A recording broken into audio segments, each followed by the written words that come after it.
පස්තාර ගානක ඔයාලා මුලින්ම දැනගන්න ඕනේ මේ ලක්ෂයක් වටා කෝණේ වෙන්නේ අංශක 360යි.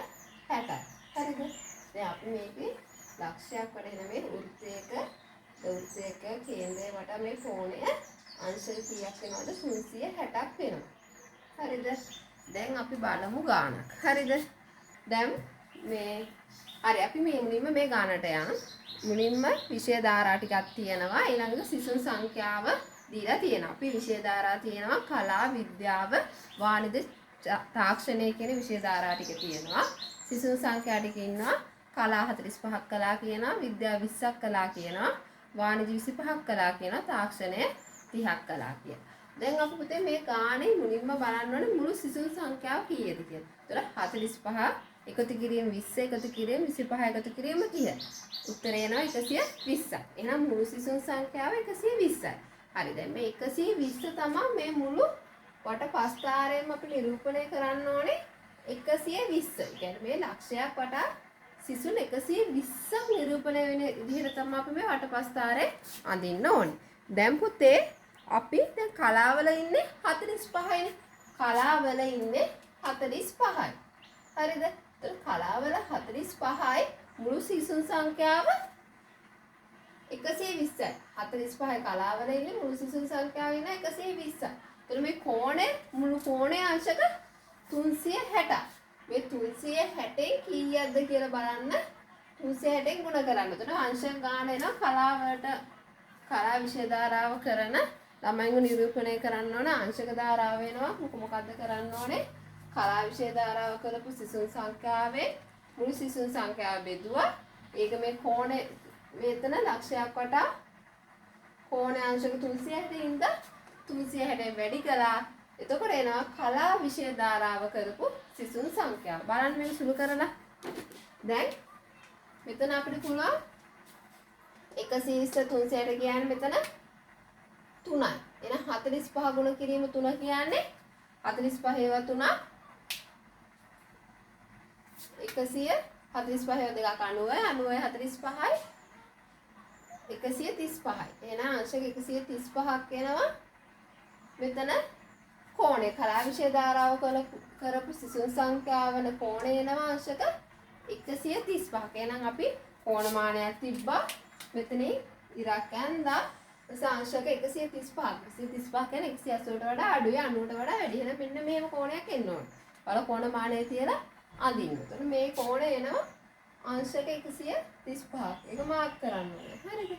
මේක කලා විෂය ධාරාව කරපු සිසුන් දක්වන්නේ. මේක කලා විෂය ධාරාව කරපු සිසුන් තමයි මේකෙන් දක්වන්නේ.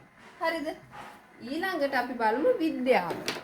විද්‍යාව කරපු සිසුන් දක්වන්න අපිට කරන්න තියෙන්නේ විද්‍යාව කරපු සිසුන් ඉන්නවා 20ක්. මුළු සිසුන් සංඛ්‍යාව 120ක්. ආයි මේක වැඩි කරන්න 360. මොකද ලක්ෂයක් වටා කෝණ අංශක 360 නිසා. එහෙනම් අපි මෙතන මේ වගේම 120 බෙදන්න 3යි 20 ඒවා 3 60යි. එහෙනම් අංශක 60ක කෝණයක් තමයි මේකෙන් නිරූපණය. එහෙනම් අපි අංශක 60ක් කියන්නේ 135යි මෙතන ඇති කෝණය. අංශක 60ක් එකතු කරාම 195ක් එනවා. ඒ කියන්නේ මෙන්න මේ වගේ කෝණයක් තමයි මෙතන අංශක 60 වෙන්නේ. මේක කෝණමානය තියෙන ඔයාලා ඇඳගත්ත හැකි. මේක විද්‍යාව කරපු සිසුන් දැක්වෙන්නේ. ඊළඟට අපි බලමු වාණිජ විෂය කරපු සිසුන් ඉන්නවා 25. වාණිජ විෂය කරපු සිසුන් ඉන්නවා 25. මුළු සිසුන් සංඛ්‍යාව 120ක්. ගුණ කරා 360. එතකොට බලන්න කීයද එන්නේ කියලා. මෙතන සුළු කරාම කොහොමද 3යි 25 ඒවා 3 අංශක 75. එහෙනම් මෙතන අංශක 75ක් මාර්ක් වෙන්න ඕනේ. අංශක 75ක්. ඒක මොකද්ද? මුළු සිසුන් දෙය දැක්වෙන්නේ වාණිජ කරපු සිසුන්. වාණිජ කරපු සිසුන් තමයි මේකෙන් දැක්වෙන්නේ. ඊළඟට අපිට තියෙන්නේ තාක්ෂණ වේදයේ කරපු සිසුන්. තාක්ෂණ වේදයේ කරපු සිසුන් සංඛ්‍යාව 30යි. තාක්ෂණ වේදයේ කරපු සිසුන් සංඛ්‍යාව 30යි කියලා කියනවා. මුළු සිසුන් සංඛ්‍යාව 120යි. ලක්ෂයක් වටා කෝණය 360යි. සුළු කරාම එනවා මෙතන කොහොමත් 3යි. මෙතන 30වත් 3ක් යන අංශක 90යි. එහෙනම් මේ කෝණය වෙන්න ඕනේ අංශක 90 කෝණය. කියන්නේ ඍජු කෝණයක් එන්න ඕනේ. ඒකෙන් දැක්වෙන්නේ තාක්ෂණ වේදේ කරපු සිසුන්. ඔන්න ඔය විදිහට තමයි මෙතන වටපස්ථාරයක් ඔයාලට දත්ත දීලා තියෙනවා නම් වටපස්ථාරයක් ඇඳගන්න. හරිද? දැන් මේකේ අපි ඊළඟට බලමු වටපස්ථාරේ දීලා තියෙන එකක ගාන කොහොමද අහලා තියෙන ප්‍රශ්න වලට උත්තර කොහොමද ලියන්නේ කියලා.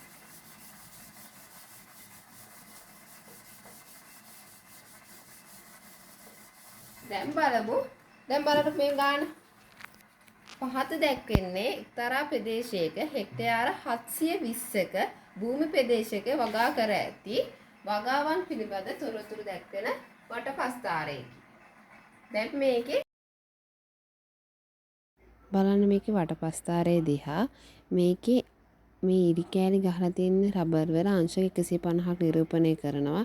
ඒ වගේ තේවල නිරූපණය කරනවා අංශක 100ක්. ඒක අර කොටු වලින් දක්වලා තියෙන දේවල ඒක අංශක 100ක් නිරූපණය කරනවා. මේ ඉරි කෑලි ගහලා තියෙන එක අංශක 90ක් නිරූපණය කරන එක පොල් වල. එතකොට මේ තිත් තියලා තියෙන කුරුඳු වල ඒක අංශක ගාන දීලා නැහැ. අපි එහෙනම් අංශක ගාන හොයන්න ඕනේ.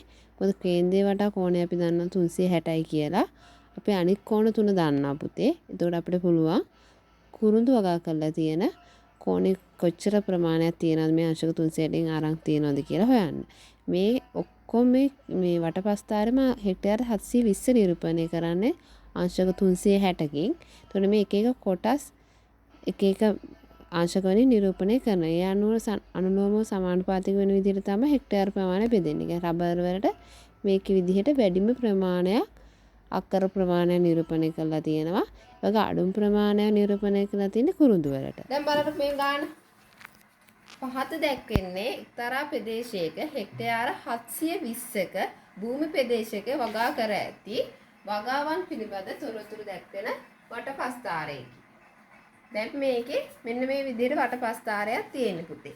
බලන්න මේ කෝණ දැන් මේකේ මේ ඉරි කෑලි ගහලා තියෙන රබර් වලට. එතකොට මේ තිත් තියලා තියෙන්නේ කුරුඳු වලට. ඒ වගේම මෙන්න මේ විදිහට මේ වටපස්ථාරය තියෙන්නේ. මෙන්න මේ විදිහට වටපස්ථාරය තියෙනවා. හරිද? ඒකේ අංශක 150 මාක් කරලා තියෙනවා. මෙන්න මේ අතට ඉරි කෑලි ගහලා. හරිද? 150. ඊළඟට මෙන්න මෙහෙම කෑල්ලා මාක් කරලා තියෙනවා තිත් තියලා. මේක කියනවා එතන තියෙන රබර් කියන්නේ මෙන්න මෙහෙම ඉරි කෑලි ගහපු එක.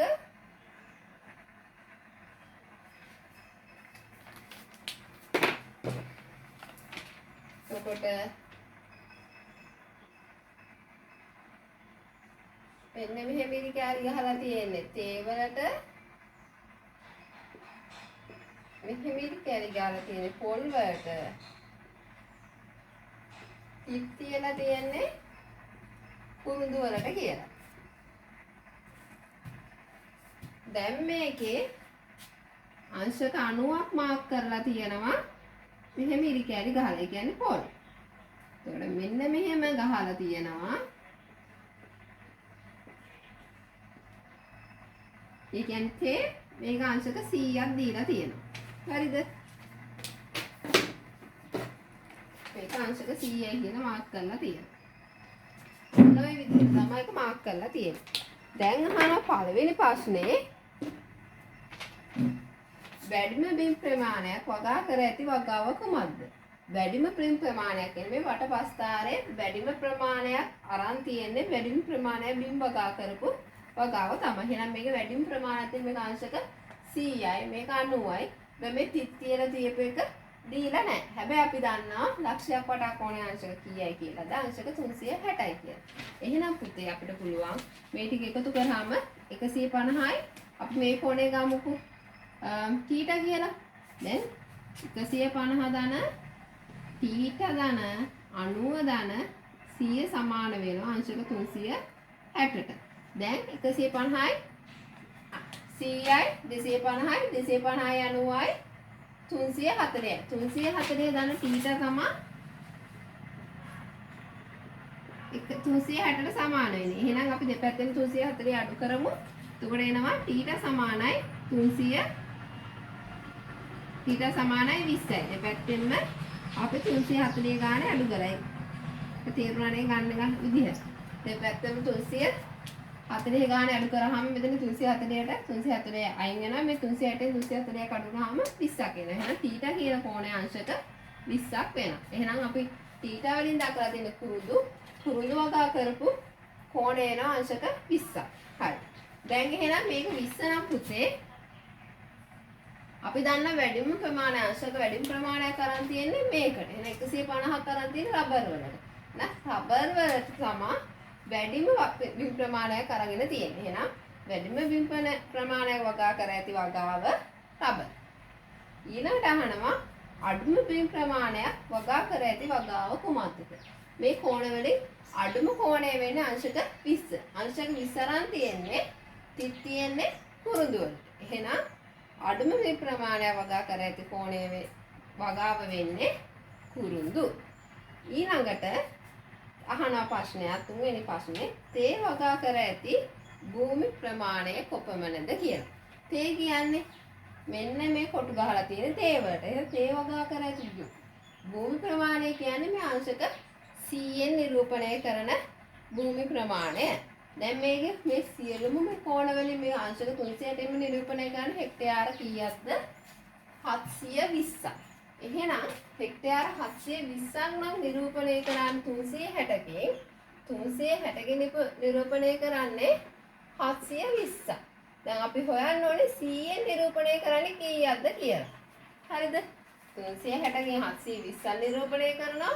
අපිට හොයන්න තියෙන්නේ 100. එහෙනම් අපි බලමු 360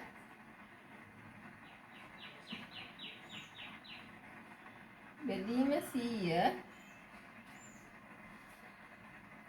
සමානයි 720 බෙදීම x. අපි සුළු කරලා බලමු මේක. බෙදීම ගියා. මේ බින්දුව කැපුණා. අපි හරස් ගුණිතය දාලා බලමු. බින්දුව කපන්නද අපි හරස් ගුණිතය දාමු කෙලින්ම. මේ ගාන සුළු කරද්දී. හරි. 360යි x සමානයි 720 ගුණ කිරීම 100යි. දැන් අපිට පුළුවන් 360 දෙපැත්තෙන්ම බෙදන්න.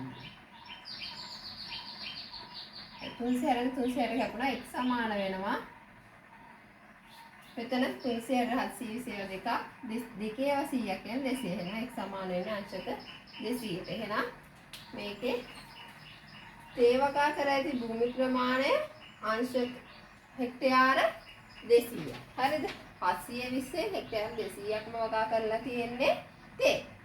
ඊළඟට කුරුඳු වගා කර ඇති භූමි ප්‍රමාණය කොපමණද කියලා අහනවා. කුරුඳු වගා කරලා තියෙන අංශක 20ක. එහෙනම් ඔක්කොම අංශක 720ක තියෙනවා. 360න් අපි නිරූපණය කරලා තියෙන්නේ 720ක් නම් 360 මෙහෙම 360න් නිරූපණය කරලා තියෙන 720ක් නම් අපි හොයන්න ඕනේ අංශක 20කින් කොච්චර ප්‍රමාණයක්ද නිරූපණය කරලා තින්නේ. මෙහෙම අපිට බෙදලා හදන්න පුළුවන්. මේ විදිහට හදන්න පුළුවන්.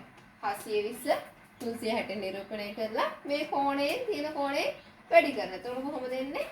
මෙතන 2යි දෙවරක් 20 කියන්නේ 40. එහෙනම් හෙක්ටයාර 40ක් නිරූපණය කරනවා.